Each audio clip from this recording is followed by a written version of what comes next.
কিরে, সবাই আমায় মণ্ডপে বরণ করার জন্য রেডি তো? কই রে সিংহ, কোথায় গেলি? এই তো চলে এসছি মা।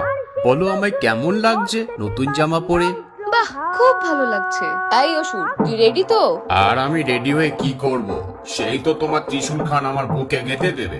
গনু, এই কার্তিক, লক্ষ্মী, সরস্বতী, তোরা কিন্তু কান খুলে শুনে রাখ। হ্যাঁ, এইবার মামা বাড়ি গিয়ে যদি বদমাইশি করেছিস তাহলে তোদের কিন্তু আর রক্ষে থাকবে না।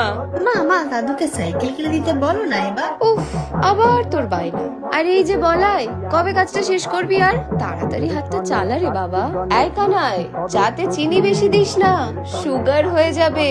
আর কানু, আলুটা মাখার আগে ওই হাত দুখানা ধুয়েছিলিস?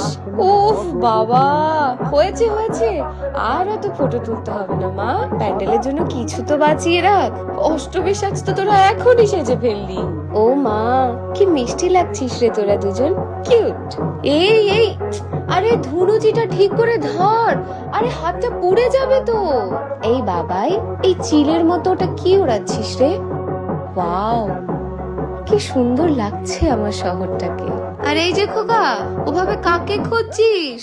তাহলে চলি, আমি রওনা দিলাম প্যান্ডেলে। আর তোদের সবার পুজো খুব ভালো কাটুক।